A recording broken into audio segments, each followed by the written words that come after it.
Inahan ka sa Dios, iampo mo kaming makasasala, karon ug sa oras sa mong kamatayon. Amen.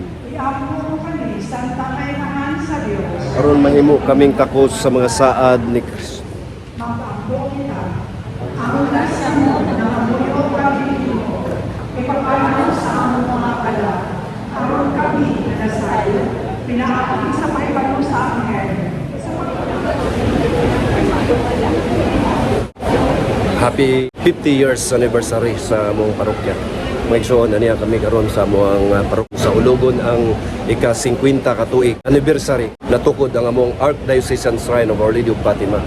Nya ang mas celebrant karon mao ang talahorong obispo si Bishop Obet Uy. Niya sad karon ang atuang maigsoon og Chusan Speakers. Festive kayo ang selebrasyon mga igsoon. Taon-taon magasugod na ang rasyon, misa, pasalamat nga na himo ang among parokya. Usara ni ka kabisis mula bay ang 50 katuig. Brother Gilier. Brother maabot pa. Di na content. Buwana, ang atinong. Sana all. Sana all. Brother, muna akong idol.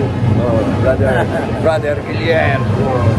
Ay, Brother Pitt, ikaw Pitt. Asa mga karon? Kami na di ba ang alagad ni Brother Gilier.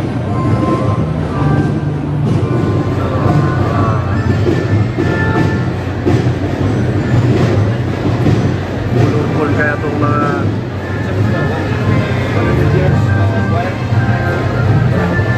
100 years kulong po. Ninot kailang custom, no? Ladies. Sa dito.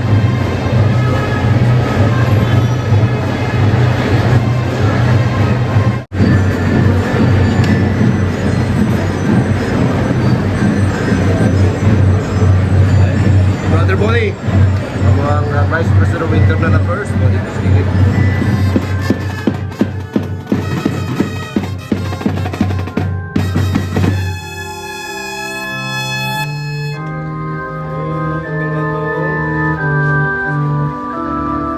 Andito din mga kapatid, ang Knights of the Columbus, Basak Chapter.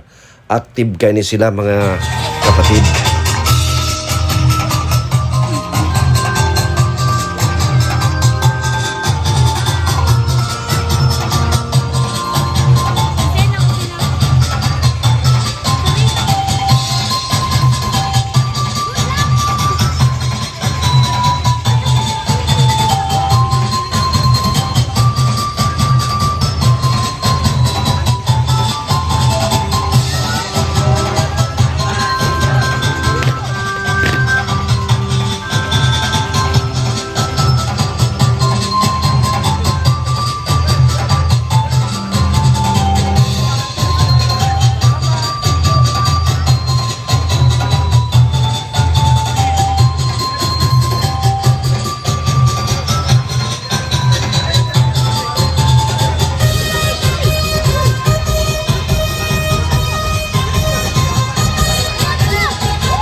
Pinakagwapo nga ako.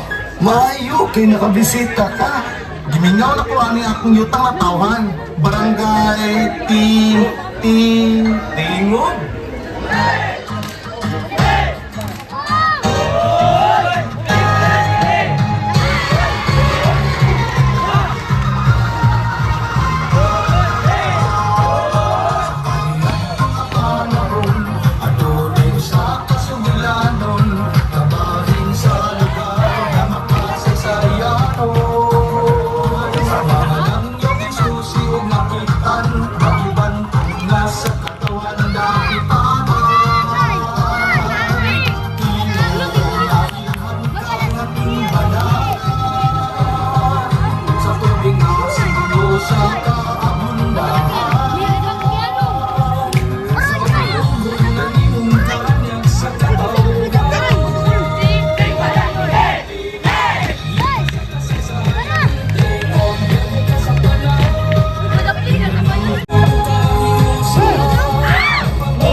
Amen.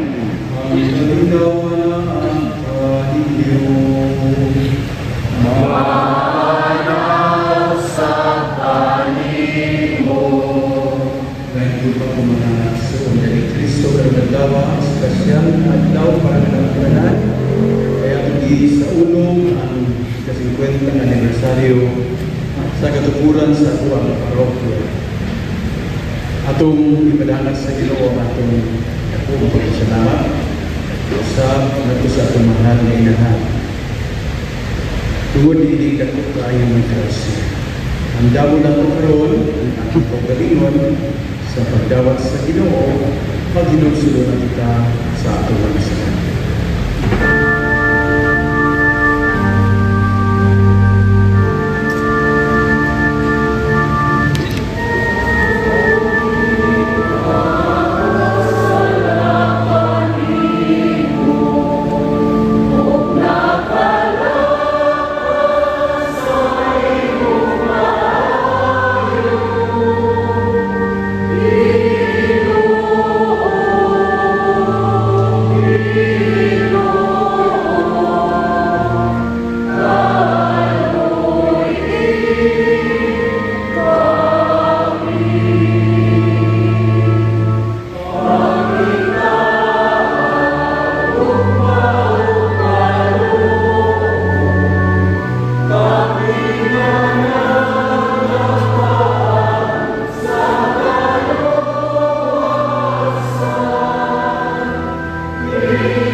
Kaluyan ang kanta sa Diyos na magagahong sa kanan, magpasayloon sa atong mga sala, dalanong tagataniyan at ko sa pinabuhing dayo.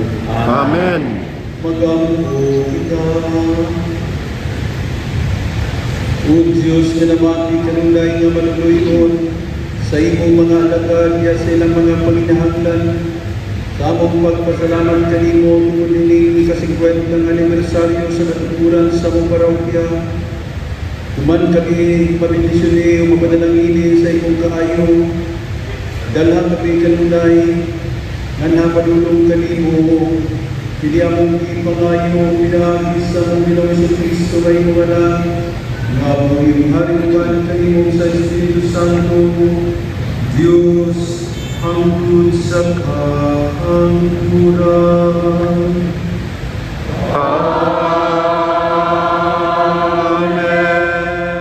Ang Ginoo manaag kaninyo. Manausab kanimo. Kinudlo gikan sa Ebanghelyo sumalang ni San Lucas. Himayaon ikaw o Ginoo. Si Jesus niingon sa iyang mga ginunan, ang anak sa tao kinahanglan nga mag-antos pag-ayo o isalikway sa mga punuan sa mga Hudeyo, sa mga kadagkuan sa mga pari, o sa mga magtutudlo sa balaod. Patyon siya o panhawon sa ikatulog ka adlaw. O miingon siya sa tanan, kung may buot mo sunod kanako, kinahanglan nga magdumili siya sa iyang kaugalingon, magpasan sa iyang krus sa tanang adlaw o magsunod kanako. Kay ang buot magluwas sa iyang kinabuhi, kawat-an hinuon niini. Apan ang kawat-an sa iyang kinabuhi tungod kanako, magluwas niini. Aduna ba'y makuha ang tao kung maiya ang tibuok kalibutan, apan mawala ang iyang kinabuhi? Wala kayo. Ang Ebanghelyo sa Ginoo. Dayon ikaw o Kristo. Piling magpinto. Sa di pa na sundan na kung hamago lang awali, muhangin ko ninyo, iya sa inyo mga tapal. Kanya ang mga dayon, 50 years ago, where were you? 50 years ago, where were you?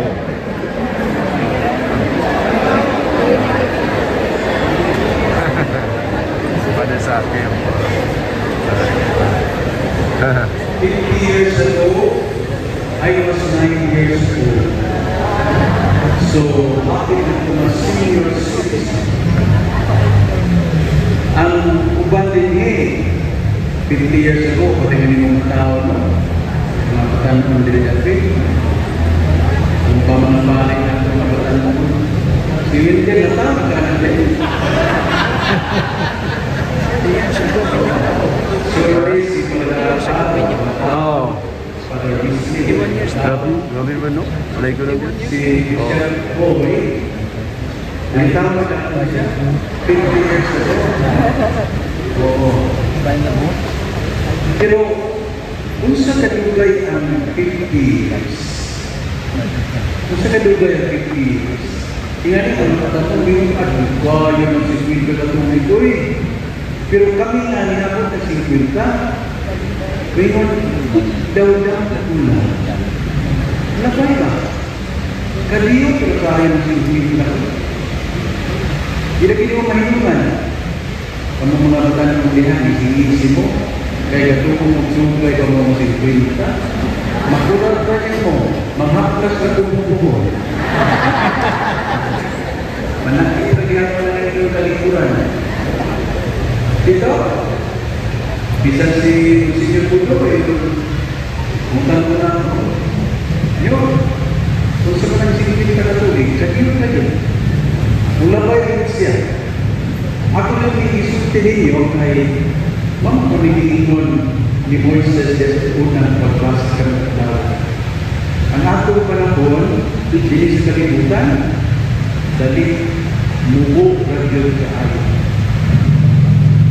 Kusa ang nagsuon, kung mubo na ang kinabuhi, inapot makaamot ko no, na ang naging siya na pahimusunan. Gamiton sa maayos. Amen? Amen. Pagpapalapon na yan.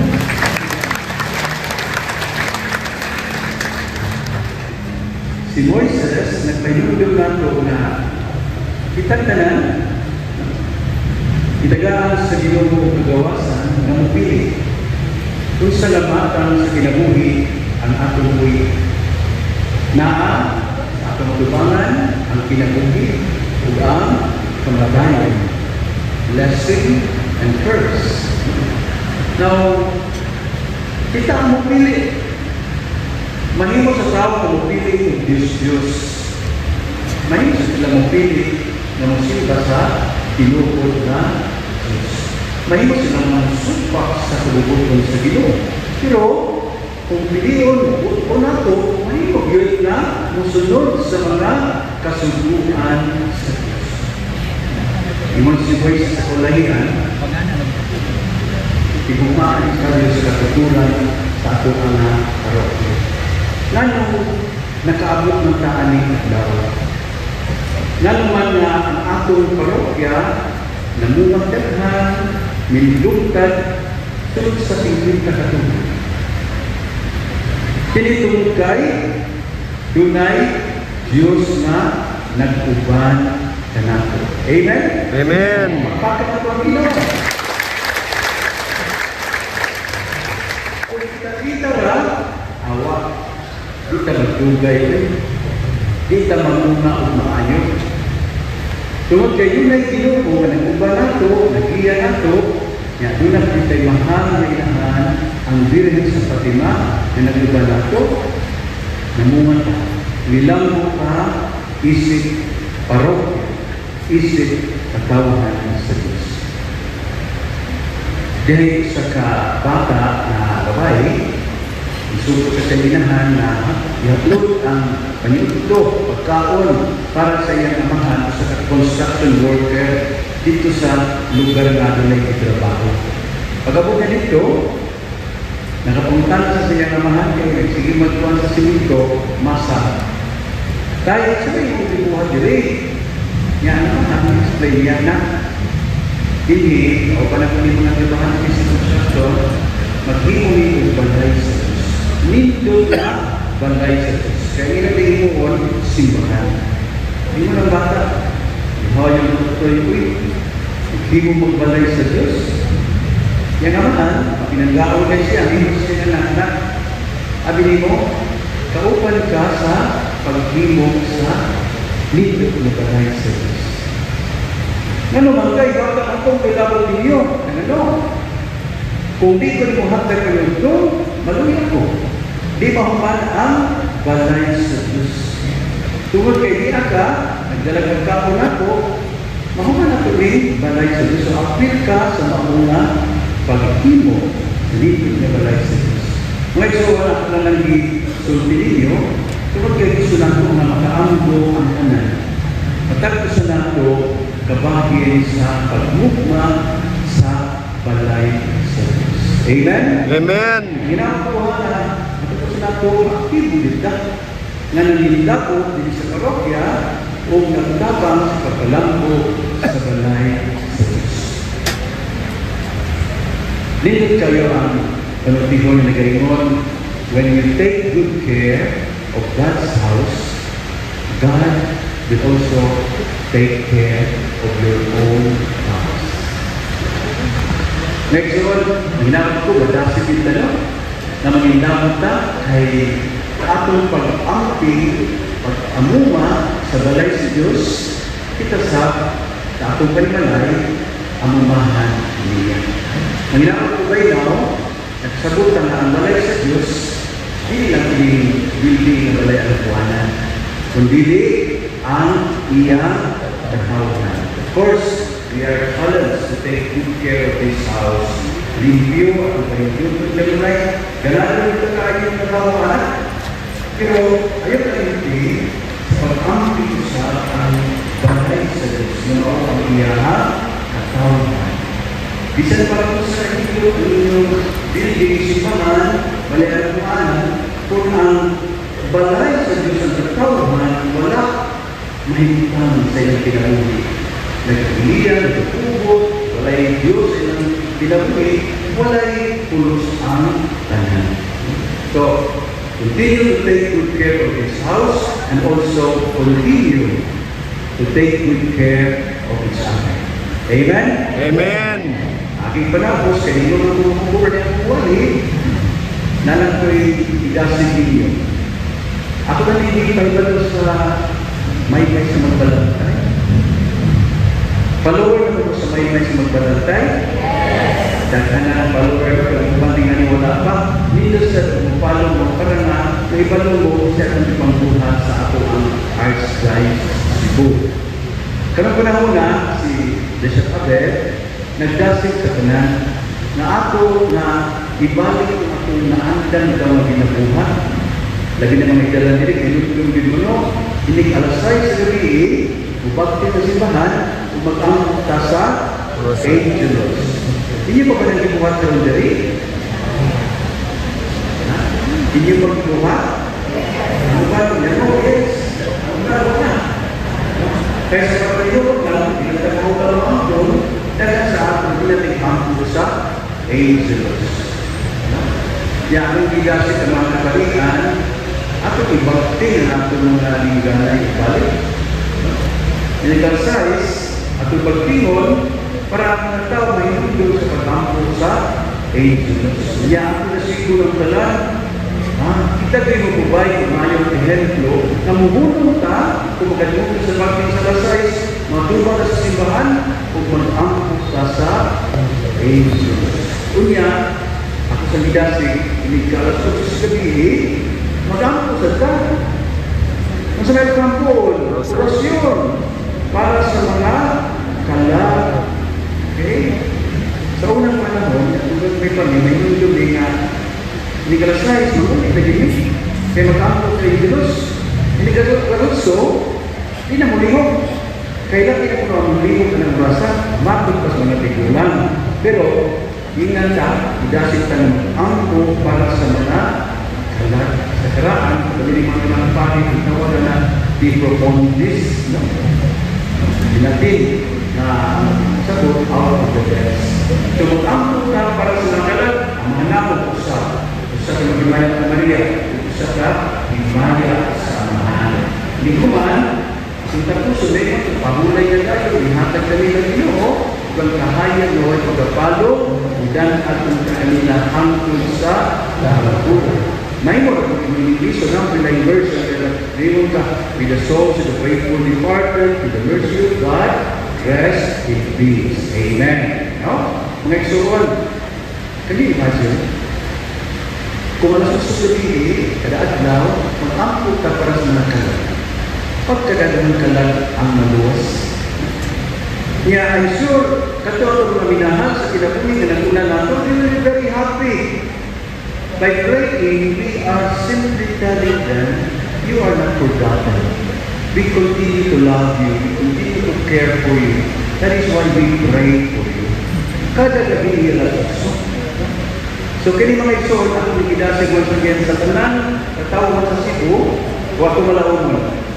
Doon nagdidag kung kausaban sa atong ginabuhi kung ang pag-ampo atong ibalik diha sa atong katulungan.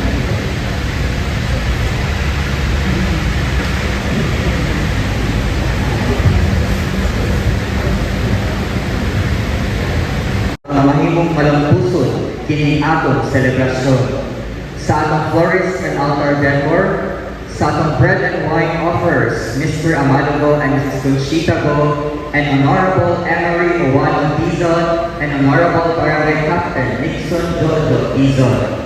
Sa atong mga offers, Parish Pastoral Council, Execom and members, lay organizations and movements, liturgical ministries, Knights of Columbus Council 7101, Morgan devotees and parishioners. Sa ating mga mass servers, lectors and cantor, Ministry of the Altar Servers, Collectors Ministry, extraordinary ministers of the Holy Communion, sa ating choir from the Grand Choir together with Father Mario Yulia, ushers and usherettes from the Alliance of Two Hearts and Catholic Women's League, and the Live Swimming Team. Ato sila katagal kung masipang-pangka pasalamat. Ako sa pasalamatan ang mga pari na itong celebrar uban ka nato karong kabiuna together with Monsignor Ray Pinagunda, our Vicar General, and Auxiliary Bishop Emeritus of Cebu, Most Reverend Emilio Bataclan TV. Lain masipang-pangka pasalamat sa pagkakaroon nila. O sa atong Mass Presider and Homilies, our very own Archbishop of Cebu, Most Reverend Alberto Uy TV. Masipang-pangka pasalamat. Matawag sa tanan ang mahal natong inahan, ang mahal na Birhen Maria sa Fatima. Masipang-pangka pasalamat. Premium tanan, tagang salamat, and happy 50th founding anniversary. Ave Maria! Ave Maria!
Sa pagkakataon sa panalangin, ako ilugat sa lay, pasalamatan ang mga pari na nangulo ni Ibang Parokya.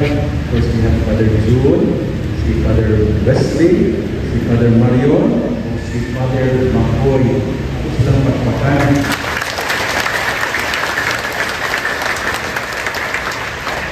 Nagdilo ko, pagdapit ninyong tanan, karong September 25, February 25, adlaw ka na ng Miyerkules, mao ang ika-40 na anibersaryo sa EDSA, People Power Revolution. Kanya, doon tayo pagkahibo mo din sa Cebu, ang atong mga obispuhan na nawagan man nga natay buhaton na aging paghandog ug pagpabuhi ug balik sa ato ang dakong tinguha ug tinuod nga gawasan isip katawhan. Diri sa Cebu, ang tapok ang tanan ihangyo ug idasig na mutambong sa panagtapok dito sa Santo Niño Basilica alas 2 ng adlaw at sa ulo kita sa Santos na Misa. Kaya nagkumanay ang bubong na marcha padulong sa Plaza Independencia na usay konsyerto na paghahimuon. No? So, kung makalugar, malipay ni pag-ayo, tumuduyog mo sa mga kalibutan. Maraming salamat. Ang inumalaan ninyo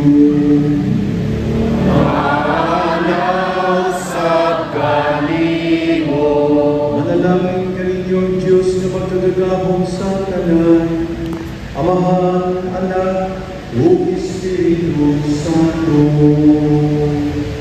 Amen. Daluntang kalinaw ni Kristo. Salamat sa